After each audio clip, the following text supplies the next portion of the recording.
Hello everyone, master प्रीतम यादव। प्यारे बच्चों, हमने हमारे लास्ट लेक्चर में क्या किया था?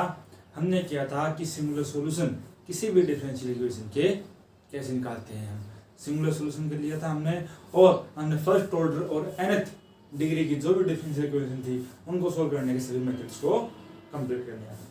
आज का हमारा टॉपिक है ऑर्थोगोनल ट्राजेक्टरी। कि ऑर्थोगोनल ट्राजेक्टरी क्या होती है। ऑर्थोगोनल ट्राजेक्टरी से पहले हम ये देखते हैं कि हम ट्राजेक्टरी किसे कहेंगे।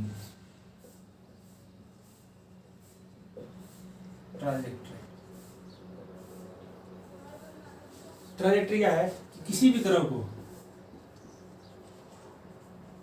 Curve is called trajectory if it cut a family of curve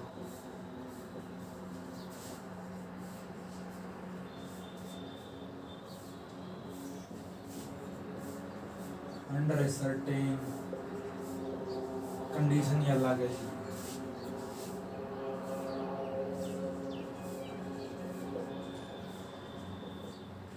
क्या है कि एक ऐसी कर्व, उस कर्व को हम क्या कहेंगे? ट्राजेक्टरी कहेंगे।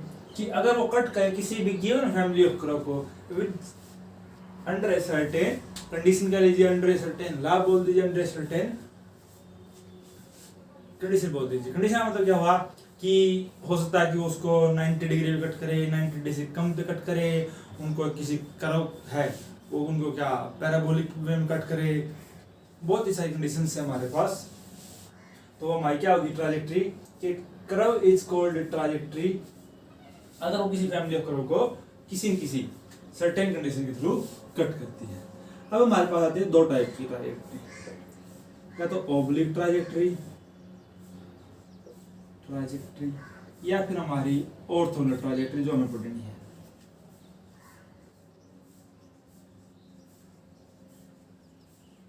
ऑर्थोगोनल ट्राजेक्टरी ये क्या कहता है कि अगर हमारी जो कर्व है, if the curve cuts the family of curve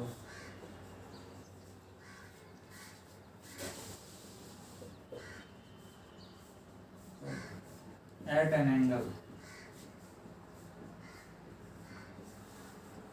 other than 90,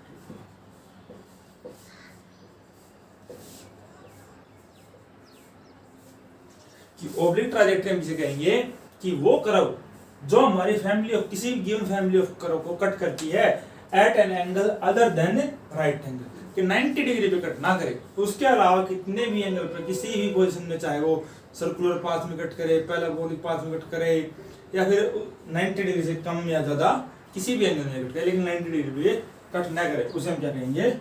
oblique trajectory. और ऑर्थोगोनल नाम सीख लिया था। ऑर्थोगोनल कहते हैं कि जो 90 डिग्री पे कट करे, if the curve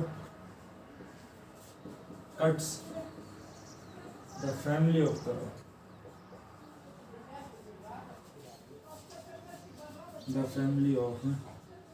curve at a right angle,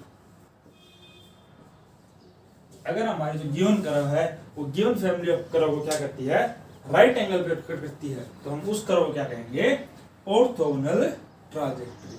अब ये कंडीशन क्या है? ये कंडीशन यही है कि वो राइट एंगल पे कट करे, राइट एंगल पे कट ना करे, किस तरह से कट करेगा, पैराबोलिक पाथ में करेगा, एलिप्टिकल पाथ में करेगा, ये भी यही कंडीशन है। कट तो करे कोई करो, जिस कंडीशन में कट करेगी वो कंडीशन बता देगा पहले से। जैसे मान लीजिए y is equal to b any family of curve,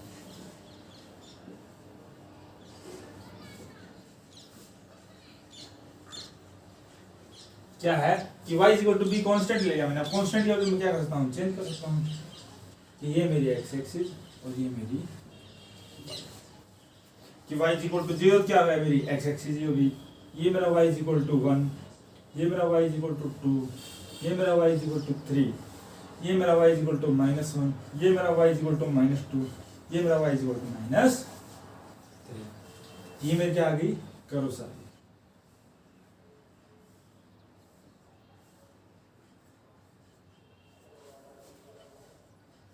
ये आ गया हमारे पास। अब इनको कट करने के लिए ये लीजिए, मैंने एक लाइन ले ली, x इज इक्वल टू, मान लीजिए मैंने 2 ले लिया, कुछ भी ले सकता हूँ कॉन्स्टेंट वैल्यू, कि ये जो मैंने कर्व ली, अब ये अगर x इज इक्वल टू 2 है, ये y is equal to constant curve है, ये हमारी इस गिवन फैमिली ऑफ कर्व्स को क्या करती है, 90 डिग्री पे कट कर रही है। तो ये हमारी क्या आ जाएगी, ऑर्थोगोनल ट्राजेक्टरी। ऑर्थोगोनल ट्राजेक्टरी, मान लीजिए इसको किसी को ऐसे कट करती हो, अब तो ये राइट एंगल नहीं कर रही, या फिर किसी को ऐसे कट करती हो, अब भी क्या है, कट तो कर रही है फैमिली को, लेकिन राइट एंगल पे कट नहीं कर रही। तो जो ऐसी हमारी कर्व्स होती हैं जो गिवन फैमिली कट करती है, उन्हें हम कहेंगे ऑब्लिक ट्राजेक्टरी, और जो इसे 90 डिग्री पे कट करती है उसे हम कहेंगे ऑर्थोगोनल ट्राजेक्टरी। अब ये तो हो गया कि ट्राजेक्टरी और ऑर्थोगोनल ट्राजेक्टरी होती क्या है। अब बात आती है कि हम इन्हें फाइंड आउट कैसे करेंगे, कि अगर हमें कोई गिवन फैमिली ऑफ कर्व्स दे रखी है तो हम उसके लिए ऑर्थोगोनल ट्राजेक्टरी, हमारा काम चलेगा सिर्फ और सिर्फ ऑर्थोगोनल ट्राजेक्टरीज पे, कि हमें ऑर्थोगोनल ट्राजेक्टरी निकालनी है तो हम वो कैसे निकालेंगे।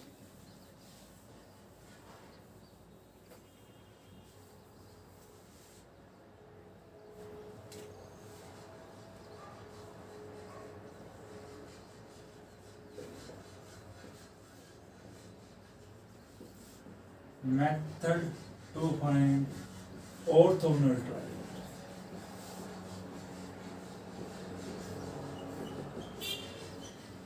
कि आपको ऑर्थोगोनल ट्राजेक्टरीज निकालनी है।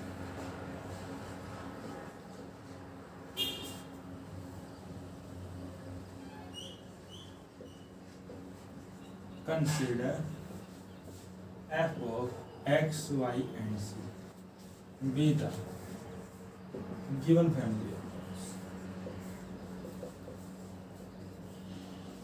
given family of curve, कि ये हमारी क्या है, कुछ कर्व्स दे रखी हैं f x y c, जैसे हमने अभी किया था y is equal to b, कुछ कांस्टेंट किया था, तो ये पे हमने हमारा कौन सा क्या हुआ, x का y का और कांस्टेंट किया, ये कुछ गिवन फैमिली ऑफ कर्व्स दे रखी है। तो सबसे पहले हम क्या करेंगे, differentiate with respect to x and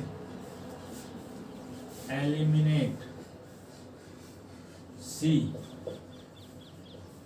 between these two equations। क्या कीजिए, ये हमें कोई गिवन इक्वेशन दे रखी होगी फैमिली ऑफ कर्व की, हमने उसका क्या कर दिया, डिफरेंशिएट कर देंगे। जैसे हम उसको डिफरेंशिएट कर देंगे तो उसमें से, और जो डिफरेंशिएट करने के बाद में उसमें से आप क्या कीजिए, हमारे सी को एलिमिनेट कर दीजिए, then the differential equation form is the differential equation of trajectory। जो ट्राजेक्टरी और डिफरेंशियल इक्वेशन आ जाएगी। सेकंड स्टेप में हम क्या करेंगे, हम कर देंगे रिप्लेस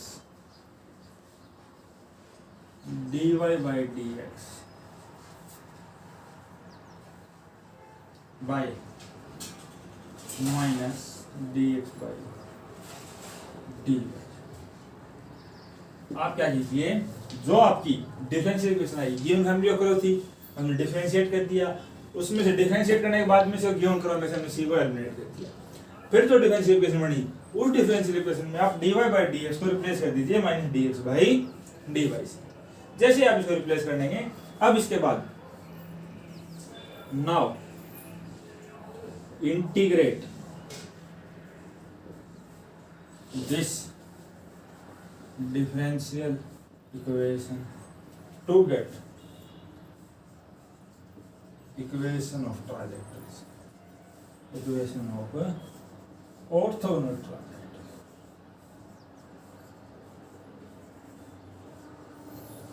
कि अब आप क्या कीजिए कि जो आपकी इक्वेशन जब आपने dy बाई डी को रिप्लेस कर दिया माइनस dx बाई dy से, अब आप क्या कीजिए, अब आप इसको जैसे हमने फर्स्ट ऑर्डर की डिफरेंशियल इक्वेशन को सोल्व किया था, वेरिएबल सेपरेट करके या जो भी मेथड लगे उस मेथड से, अब आपने इसको क्या कर देना है, इंटीग्रेट कर देना है। और जैसे आप इसको डिफरेंशियल इक्वेशन इंटीग्रेट करेंगे, जो इक्वेशन आएगी वही हमारी क्या होगी, ऑर्थोगोनल ट्राजेक्टरी बन जाएगी। ये थी हमारी जो ऑर्थोगोनल ट्राजेक्टरी है वो दो फॉर्म में आएगी। एक तो आएगी हमारी कार्टेशियन कोऑर्डिनेट्स में, कार्टेशियन कोऑर्डिनेट्स,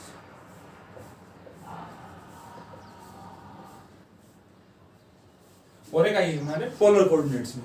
कार्टेशियन कोऑर्डिनेट्स कौन से, x y और सम कांस्टेंट आया, मतलब x और y की फॉर्म जो होगा हमारा कार्टेशियन कोऑर्डिनेट होगा।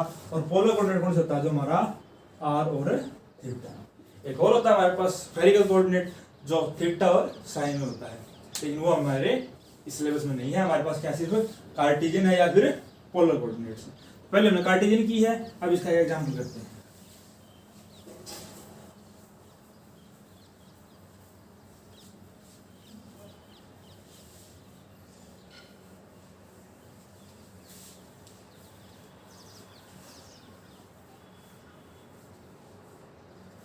एग्जाम्पल क्या है,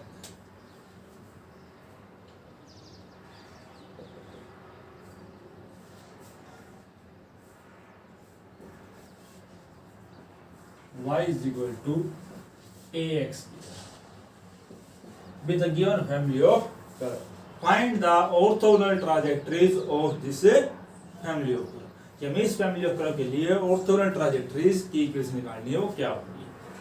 अगर इसी की बात करते हैं, सबसे पहले हमारा काम क्या था, सबसे पहले हमें इसको डिफरेंशिएट करना था। डिफरेंशिएट कर दीजिए 1 को विद रिस्पेक्ट टू x।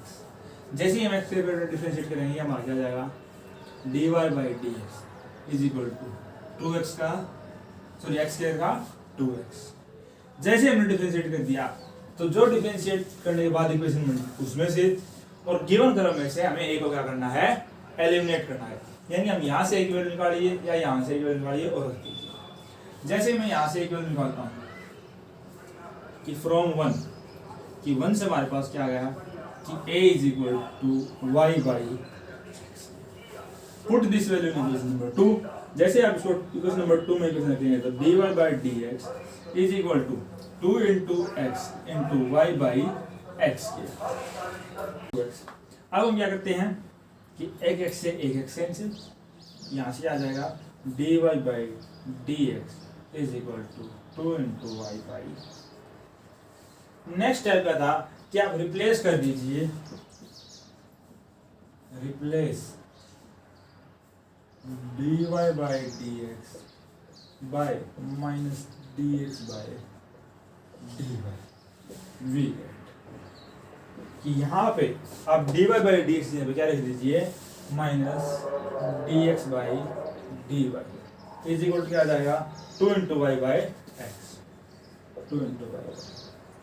अब आप इसको सोल्व कर दीजिए। सोल्व करना मतलब क्या है कि हम वेरिएबल सेपरेट कर देंगे यहाँ से, minus x into d x is equal to 2y dy integrating on both side,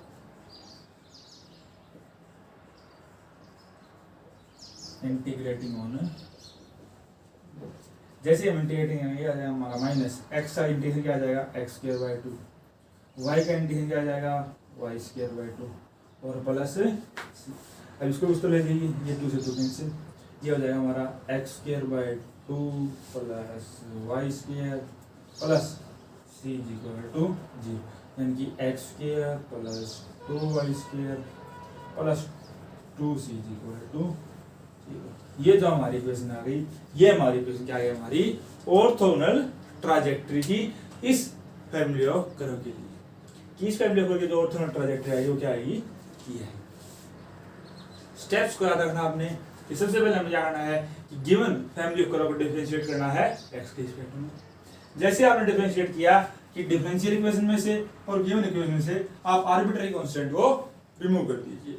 जैसे ही आपने आर्बिट्ररी कांस्टेंट को रिमूव कर दिया, अब आपने क्या करना है कि dy बाई dx को रिप्लेस कर दीजिए किससे, माइनस dx बाई dy से, क्योंकि हम क्या निकाल रहे हैं ऑर्थोगोनल ट्राजेक्टरी। यहाँ से आ जाएगा minus dx by dy is equal to 2y। अब क्या कर लेंगे, हम वेरिएबल सेपरेट कर लेंगे और इंटीग्रेशन कर देंगे, ये हमने कर लिया था।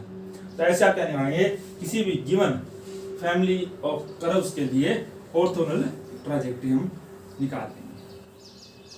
अब इसके बाद क्या आता है, इसके बाद आता है कि method to find orthogonal trajectory in polar coordinates. ये तो हमने क्या किया, कार्टेशियन कोऑर्डिनेट्स के लिए किया था, अब हम करेंगे पोलर कोऑर्डिनेट्स।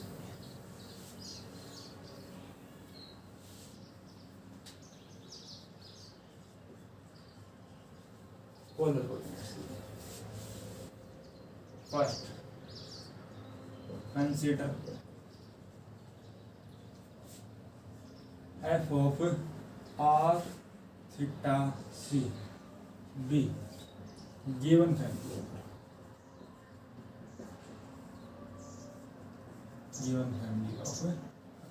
ये मान क्या है, कोई भी गिवन फैमिली हो, बराबर। फिर से हमने लिखा, जैसे हम वहां पे कहते थे x के रिस्पेक्ट में, यहाँ पे क्या करेंगे, differentiate 1 with respect to theta and we get, ये हमें क्या आ जाएगी, differentiate f dr by d theta theta ये मिल जाएगी। एलिमिनेट कर दीजिए, एलिमिनेट c फ्रॉम 1 एंड, जैसे आप c में से 1 एंड 2 को एलिमिनेट कर देंगे, हमारे पास क्या आ जाएगा, f theta dr by d theta और r, ये भी है R D R theta D r by D. ठीक है, जैसे हमने ये किया हमारे पास ये आ गया। अब क्या कीजिए, अब यहाँ पे रोटरी कांस्टेंट नहीं है, तो आप क्या कीजिए, रिप्लेस कर दीजिए। हमारा मैथ नंबर सेकंड क्या है कि आप रिप्लेस कर दीजिए किसको, d r by d theta को, किसके साथ, by minus r square d theta by d. आप इसको minus r square d theta by d r से रिप्लेस करेंगे। जैसे ही आप इसको इससे रिप्लेस करेंगे, ये हमारे पास क्या आ जाएगा, एफ थीटा आर और minus r square d theta by. जैसे ही आपने ये किया, इसके बाद हमारे पास क्या आ गया, मान लीजिए 0 0। जैसे ही आपने ये किया, अब यहाँ से क्या कर दीजिए आप, integration integrating for to get the orthogonal trajectories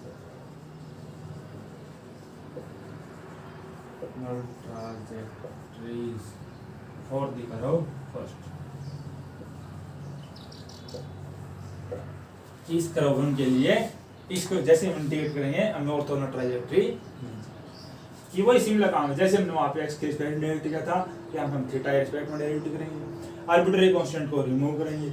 जैसे ही हम आर्बिट्रेरी कांस्टेंट को रिमूव कर दिया, वहाँ पे हम dy बाई डी से रिप्लेस कर देते हैं माइनस dx बाई dy से, यहाँ dr बाई डी थीटा को रिप्लेस करेंगे minus r square d theta by dr से, और हमारी इक्वेशन ऐसी आ जाएगी। जैसे हमने रिप्लेस कर दिया, हम क्या कर देंगे, इंटीग्रेट कर देंगे वेरिएबल को सेपरेट करके। जैसे हमने इंटीग्रेट किया, हमें हमारी ऑर्थोगोनल ट्राजेक्टरी मिल जाएगी given family of curves in polar coordinates के लिए। कि जो पोलर कोऑर्डिनेट्स में हमें फैमिली ऑफ कर्व दे रखी है, उसके लिए हमें क्या मिल जाएगी, हमारी ऑर्थोगोनल ट्राजेक्टरी मिल जाएगी। कैसे देखते हैं,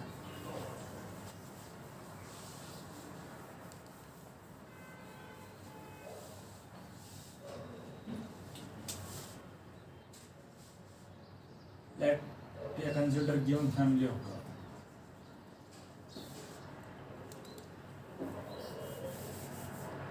Consider r is equal to a into 1 minus, ये हमारे क्या गिवन फैमिली ऑफ, हमने क्या किया, differentiate 1 with respect to theta. जैसे हम थीटा इसको डिफरेंशिएट करेंगे, ये हमारा d r by d theta A into 1 का डेरिवेटिव 0 माइनस कोस थीटा का माइनस साइन थीटा, ये आ जाएगा हमारे पास d r by d theta is equal to A into sine theta.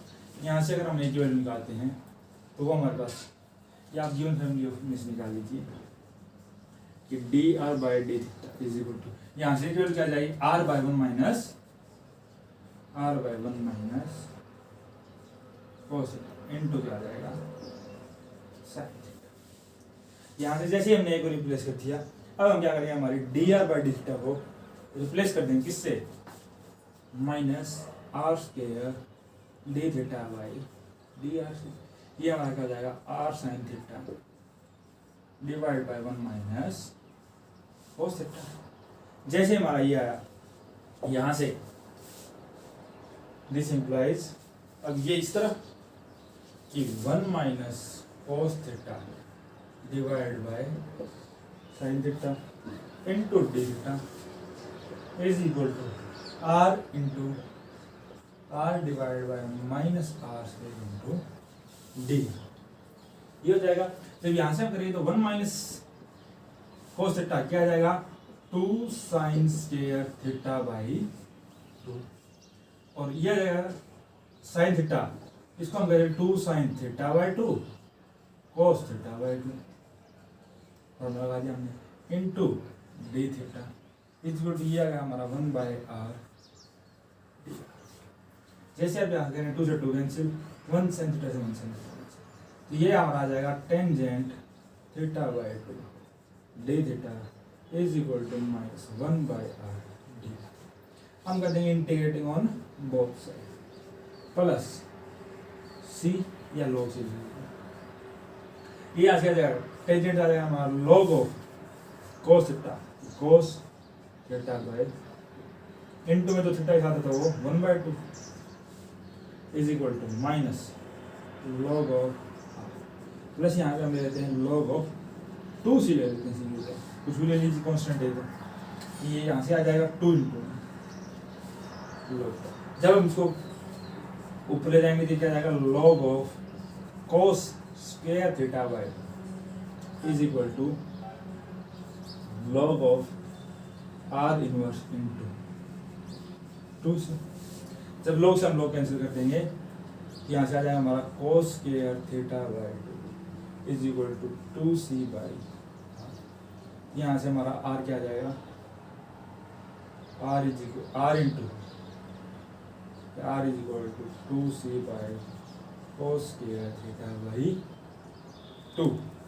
यही हमारी क्या जाएगी फैमिली ऑफ ऑर्थोगोनल ट्रांजैक्टरीज। इसके लिए हमारी गिवन फैमिली ऑफ कि हम क्या किया d r by d theta constant को रिमूव किया, जैसे ही कॉन्स्टेंट रिमूव हुआ रिप्लेस कर दीजिए d r by d theta को minus r square d theta by d r. जैसे आपने रिप्लेस किया आप वेरिएबल को सेपरेट कीजिए और इंटीग्रेट कर दीजिए, हमें हमारी फैमिली ऑफ ऑर्थोगोनल ट्रांजैक्टरीज मिल जाएगी। अब हमारा नेक्स्ट टॉपिक आता है, अब हमारा नेक्स्ट टॉपिक है हमारा रॉन्स्किन। कि रॉन्स्किन क्या होता है, रॉन्स्किन से पहले मान लीजिए एक बार, let us consider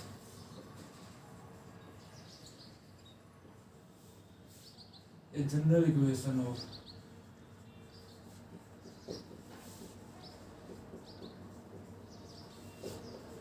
nth order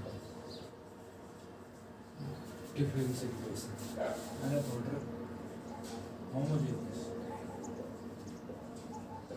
differential equation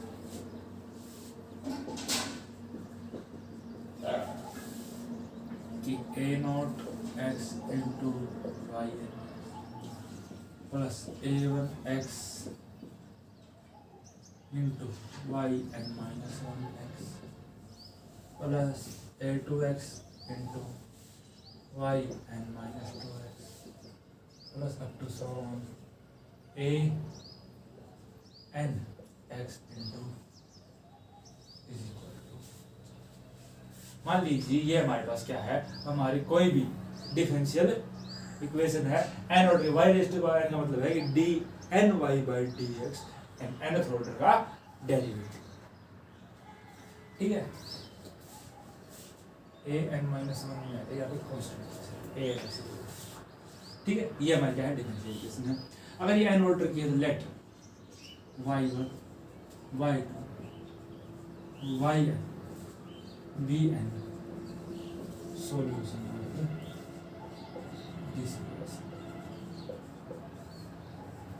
ये हमारी कोई जनरल इक्वेशन थी एन ऑर्डर, जहाँ पे a not a1x a2x anx ये कोई भी फंक्शन ऑफ x हो सकते हैं हम, और ये हमारा n derivative n-1 n-2 up to constant term से। तो इसका अगर ये nth ऑर्डर की डिफरेंशियल इक्वेशन है तो मैंने मान लिया इसके कोई n सॉल्यूशंस है मेरे पास। तो हमें चेक करना है, we want to check that these solutions are linearly independent or dependent.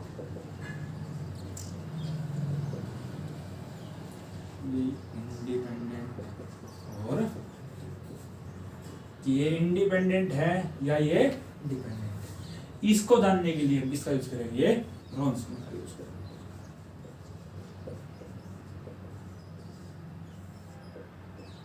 कि रॉन्सकियन होता क्या है? रॉन्सकियन क्या होता है कि late us consider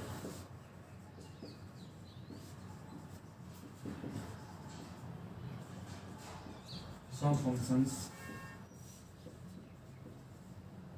f1 f2 और fn, कि मेरे पास कोई n फंक्शंस हैं fn which are n-1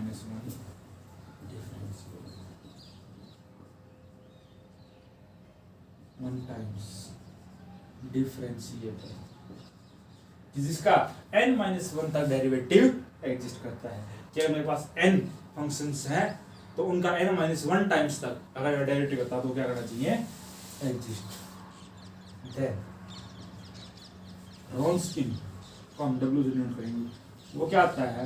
रॉन्सकियन हमारे पास क्या आता है कि डिटरमिनेंट होता है। डिटरमिनेंट कैसा? कि जहाँ पे हमारा ये f1x ये f2x up to so on ये fn, second row f1 dash x derivative f2 dash x up to so on fn dash x। Next fn-1x f2 n-1x up to so on fn n-1। ये जो भी determinant आएगा वही हमारा क्या आएगा? इन n functions f1x f2x और fnx से क्या आ जाएगा? हमारा रॉन्सकियन आ जाएगा। अब बात रही कि रॉन्सकियन के जरिए हम किसी भी फंक्शंस का इंडिपेंडेंट या डिपेंडेंट कैसे कह सकते हैं। कि अगर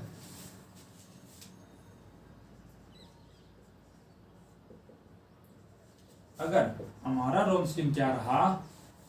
नॉन जीरो, कि हमने ये वैल्यू निकाली और ये रॉन्सकियन हमारा क्या आ गया?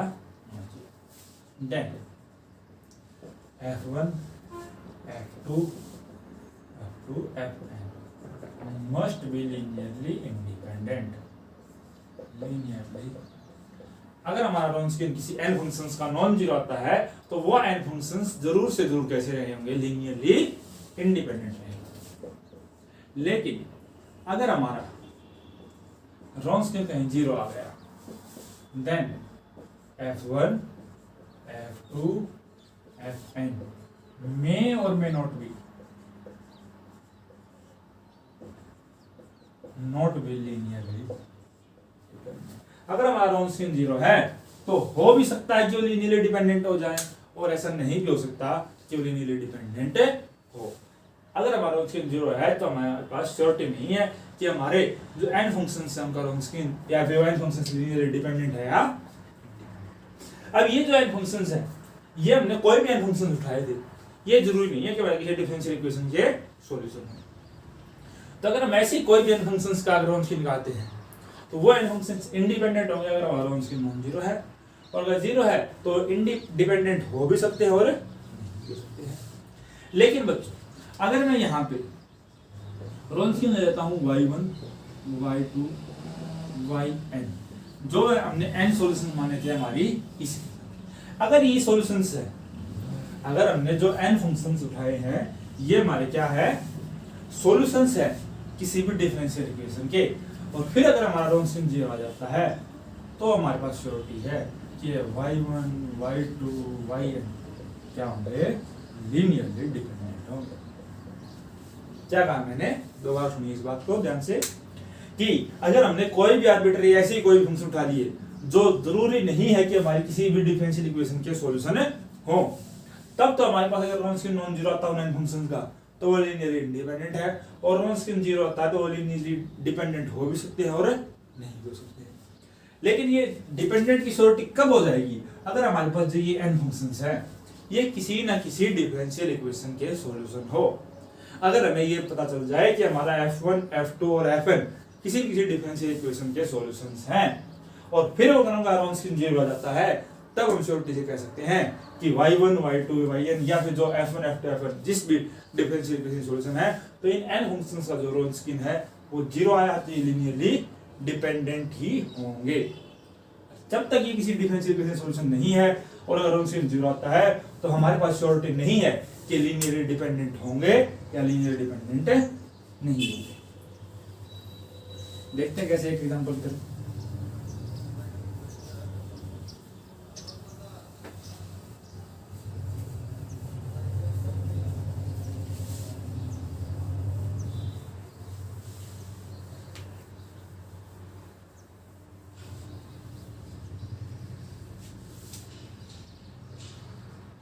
मान लीजिए आपको f(x) दे दिया मैंने, क्या दे दिया, x into mode of x, और एक दे दिया मैंने g(x), वो दे दिया मैंने आपको ऑन -1, इस पे दे दिया मैंने। अब हम बात करते हैं, हमें चेक करना है कि हमारा f और g लीनियरली डिपेंडेंट है या लीनियरली इंडिपेंडेंट। सबसे पहले हम क्या निकालते हैं, रोन्सकिन, कि रोन्सकिन ऑफ f एंड वो क्या आ जाएगा हमारा, कि fx और gx, f'(x) और g'। अब क्योंकि हमारा मोड का हम बात करते हैं कि जब हमारा x क्या होगा 0 से लेस और -1 से, यानी कि हमारा x कैसा होगा, नेगेटिव। जब भी हमारा x नेगेटिव होता है हमारा मोड x फंक्शन कैसा होता है, कि मोड x हमारा फंक्शन होता है कि हमें वैल्यू x देगा अगर हमारा x पॉजिटिव है, ये हमें वैल्यू -x दे देगा अगर हमारा x कैसा है। अब हमारा x यहाँ पे कैसा है, जब मैंने केस लिया कि मेरा x का 0 से -1 के बीच में है, तो मेरा x कैसा, मोड x कैसा जाएगा -x, यानी कि Wronskian of f and g ये क्या जाएगा, कि fx क्या जाएगा मेरा x इंटू -x, यानी कि -x के x के क्या था, ये -x के f'(x), अब इसका डेरिवेटिव -k2x, इसका डेरिवेटिव 2 इनटू, जैसे आप इसको डेरिवेटिव सोल्व करेंगे ये आ जाएगा -k2x³ plus k2x³ is equal to, जब मैंने हमारा x लिया 0 से लेस 1 से ग्रेटर तो मेरा रोन्सकिन कैसा आ गया। अब मैं लेता हूँ मेरा x क्या 0 से ग्रेटर और 1 से लेस, अगर ऐसा है तो मेरा क्या है f(x) क्या आ जाएगा, mod x equal to x, तो ये क्या आ जाएगा x²। देन मेरा रोन्सकिन ऑफ f और g क्या आ जाएगा, x², इसका डेरिवेटिव 2x, इसका डेरिवेटिव 2x, दोनों रो आइडेंटिकल हैं, तो ये आ जाएगा हमारा 2x³ माइनस 2x³। यानी कि आप x को यहाँ से लीजिए या यहाँ से लीजिए, मेरा रोन्सकिन दोनों केस में क्या आ रहा है, 0 आ रहा है। यानी कि इन दो फंक्शंस के लिए मेरा रोन्सकिन क्या आ गया, 0 आ गया, और ऑल x -1 to 1, कि मेरा इंटरवल -1 से 1 के बीच इसके हर एक x के लिए मेरा रोन्सकिन क्या आ गया, 0 आ गया। अब रोन्सकिन तो 0 आ गया, लेकिन अब मैं क्या कहा था कि अगर हमारे फंक्शंस का रोन्सकिन अगर 0 हो जाता है तो हम कुछ कह नहीं सकते कि वो फंक्शन क्या है, लीनियरली डिपेंडेंट है या इंडिपेंडेंट। हम चेक करते हैं उनको। लीनियर अलजेब्रा हमने सीखा था कि अगर हम दो फंक्शंस को क्या LI या LD प्रूव करना, हम क्या करें, उसके लीनियर कॉम्बिनेशन लेकर चल पड़िए, a into fx plus b into gx is equal to, और अगर दोनों कांस्टेंट 0 आ जाते हैं तो ये हमारे लीनियरली डिपेंडेंट इंडिपेंडेंट हो जाएंगे, और अगर कोई एटलीस्ट एक भी नॉन जीरो कांस्टेंट अगर मिल गया तो ये क्या है, लीनियरली डिपेंडेंट हो जाएंगे। जैसे हमने ये किया, जब मेरा x क्या होगा 0 से लेस होगा -1 से तो मेरा x कैसा आ जाएगा, ये मेरा f ऑफ x कितना आ जाएगा -x, ये हो जाएगा मेरा minus of ax² plus b into x²। जब मेरा x होगा पॉजिटिव तब मेरा ये क्या आ जाएगा a into x² plus b into, अब मेरे पास a और b में दो इक्वेशन है, मैं इनको सॉल्व कर देता हूँ। जैसे मैं इनको ऐड करूंगा यहाँ से क्या आ जाएगा मेरा 2bx इक्वल टू, तो यहाँ से मेरे b की वैल्यू क्या जाएगी, जैसे मैं b की वैल्यू किसी एक इक्वेशन रखता हूँ मेरे पास a की वैल्यू कैसी आ जाएगी। तो मेरे पास एक लीनियर कॉम्बिनेशन थी जिसमें दोनों कांस्टेंट हमारे पास क्या आ गए 0 आ गए, यानी कि मेरा fx और gx क्या है,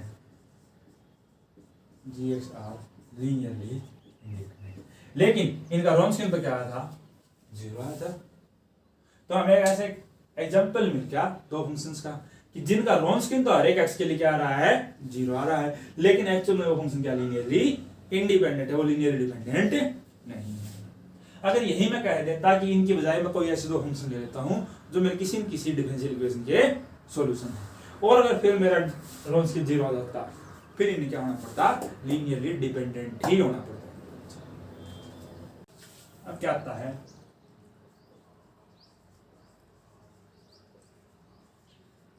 second order linear homogeneous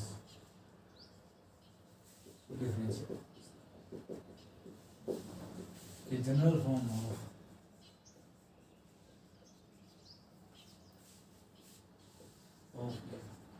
homogeneous second order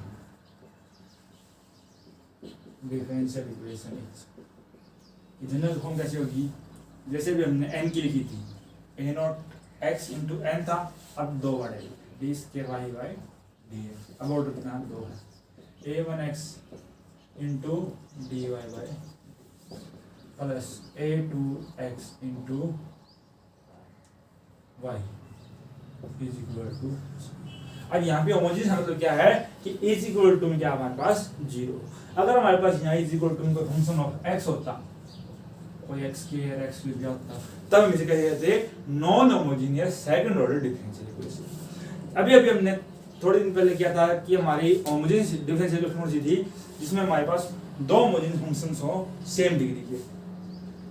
आप देखेंगे कि हमारी ऑर्डिनरी डिफरेंशियल इक्वेशन में जो होमोजेनियस की डेफिनेशन है वो हमारे टॉपिक टू टॉपिक वेरी करती चलेगी। कि जब हमने फर्स्ट ऑर्डर की डिफरेंशियल इक्वेशन पढ़ी तब हमने क्या किया था कि हमारी कोई भी differential equation dy by dx को हम होमोजेनियस कहेंगे अगर वो कैसी हो कि f of xy divide by f2xy, इस फॉर्म की कोई डिफरेंशियल इक्वेशन हो जहाँ ये भी हमारा होमोजेनियस फंक्शन होना चाहिए n डिग्री का और ये भी हमारा होमोजेनियस फंक्शन होना चाहिए n डिग्री का, तब हमने क्या कहा इसको होमोजेनियस लीनियर डिफरेंशियल। जब हम सेकंड ऑर्डर में आए तो हमने क्या कह दिया कि जिस इक्वेशन में y इक्वल टू 0 होगा वो हमारी क्या होगी होमोजेनियस डिफरेंशियल इक्वेशन, और जिसमें is equal to function of some function of x होगा वो हमारी क्या होगी नॉन होमोजेनियस डिफरेंशियल इक्वेशन। जब हम आगे चलेंगे हम फिर से एक अलग टाइप की होमोजेनियस इक्वेशन पढ़ेंगे। तो ये क्या है हमारे टॉपिक टू टॉपिक वेरी करेगी। आपको ध्यान देना है कि जब आप किसी होमोजेनियस डिफरेंशियल इक्वेशन की बात की है तो किस सेंस में की गई है ये आपने देखना है। अब यहाँ से हम क्या करते हैं कि ये क्या है a0x a1x a2x some function of x। Now हम डिवाइड कर देते हैं a0x से dx square plus a1x divide by a0x into dy by dx plus a2x divide by a0x into y। ये कोई फंक्शन ऑफ x है, इसको मैं मान लेता हूं d square y by d x square plus b x into d y by d x plus 12x into y. ये होगी हमारी क्या एक सेकेंड ऑर्डर की होमोजेनियस डिफरेंशियल इक्वेशन है, वो हमें ऐसी दिखी। ये तो हमारी जनरल फॉर्म होगी, यहाँ से हमने इसको ऐसे कन्वर्ट कर दिया कि इस इक्वेशन को d square y d x square plus some function of x into d y by d x plus some function of x into y is equal to. अगर ये सेकंड ऑर्डर की है तो late y1 and y2 b2 solution of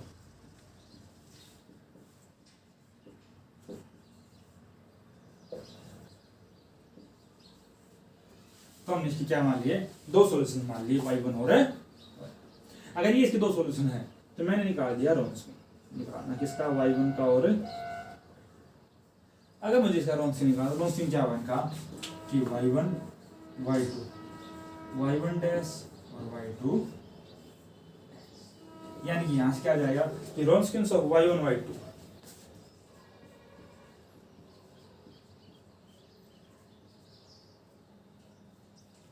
is equal to y1 और y2 का derivative minus y2 और y1 का, अगर मैं इसको किसी पॉइंट पे निकालता हूं कि y1 y2 का डेरिवेटिव, ये तो आ गया x के लिए कि y1 x, अगर मैं किसी गिवन x नोट पे अगर हमें निकालना है किसी भी पॉइंट पे x नोट पे, तो क्या आ जाएगा कि y1 x नोट y2 का derivative at x naught minus y2 at x naught and y1 का डेरिवेटिव एट, ये आ गया हमारे किसी भी सेकंड ऑर्डर डिफरेंशियल इक्वेशन की। अगर हमें दो सॉल्यूशन पता है तो उनका रोन्सकिन क्या आ जाएगा किसी भी पॉइंट पे कि y1 का x नॉट पे निकाली वैल्यू, y2 के डेरिवेटिव की x नॉट पे माइनस y2 के x नॉट पे और y1 के डेरिवेटिव की x नॉट, ये हमारा क्या आ जाएगा रोन्सकिन आ जाएगा किसी भी पॉइंट x। अगर मान लीजिए आपको, ये तो हमारा रोन्सकिन हो गया, मान लीजिए आपको रोन्सकिन दे रखा किसी पॉइंट पे और किसी दूसरे पॉइंट पे आपसे इसकी वैल्यू पूछ रहा है, मान लीजिए आपको x नॉट पर गिवन है और किसी अलग x पे आपसे वैल्यू पूछ रहा है, तो उसके लिए हमारे पास आता है कि एबल्स,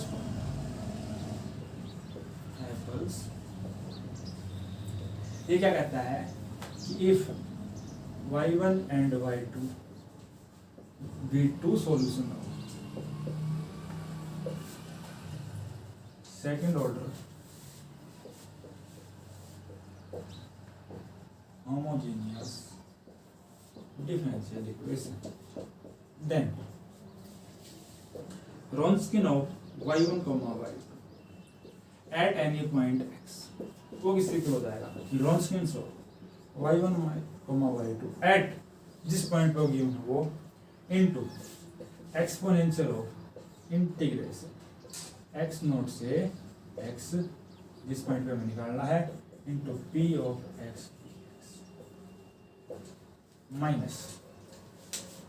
माइनस x नोट से x p of x dx। ये हमारा क्या हो जाएगा कि रोन्सकिन आ जाएगा हमारा किसी भी पॉइंट x पे जब हमें किसी x नोट पे गिवन। तो ध्यान दीजिए क्या है, किसी भी पॉइंट x पे जो रोन्सकिन है वो क्या रहा है कि जो x नोट पे गिवन है वो इनटू में जो exponential of minus x note से x नोट और px dx। सेकंड ऑर्डर में px क्या होगा अभी बताया कि dy by dx का कोएफिशिएंट था कि d square by dx square plus px into dy by dx plus क्या होगा इक्वल टू 0, ये था हमारा px। तो अगर ये हमारा एक्सपोनेंशियल, हम जानते हैं कि हमारा एक्सपोनेंशियल फंक्शन हमेशा क्या होता है नॉन जीरो होता है, ये हमारा कभी भी जीरो नहीं होगा। जब ये कभी भी जीरो नहीं होगा तो हमारा सारा जो रोन्सकिन y1 y2 x पे है वो किस पे डिपेंड करेगा, x नॉट पे डिपेंड करेगा। यानी कि एक Wronskian of y1 y2 is equal at x not zero, अगर वो x नोट पे जीरो हो जाता है, अगर x नोट पे जीरो आ गया ये हमेशा क्या रहेगा नॉन जीरो, तो ये हर एक x के लिए क्या आ जाएगा zero. This implies Wronskian of y1 y2 at x is equal to zero for all x belong to i कोई भी हमारा इंटरवल जो भी गिवन हो, आपको किसी इंटरवल के बारे में पूछ रहा हो इसी के बारे में। नाउ इफ अगर हमारा Wronskian y1 y2 at x naught पे नॉन जीरो आ गया, अब हमारा रोन्सकिन x नोट पे क्या आ गया नॉन जीरो, एक्सपोनेंशियल में ऐसा कैसा होगा हमारा नॉन जीरो होगा, तो नॉन जीरो तो नॉन जीरो यानी कि हर एक x के लिए कैसे आ गया non zero. This implies w of y1 y2 at x is equal to non zero for all x belongs to i किसी भी गिवन, यानी कि अगर आपने एक पॉइंट पे भी अगर क्या निकाल दिया, रॉन्सकी निकाल दिया, वो 0 या नॉन जीरो आ गया, तो कंप्लीट इंटरवल में भी 0 या नॉन जीरो उसी x नॉट के कोरस्पॉन्डिंग रहेगा। ये था आपका रॉन्सकी का टॉपिक, आपको अच्छी तरह करना है, कोई दिक्कत आए तो आप हमसे पूछ सकते हैं।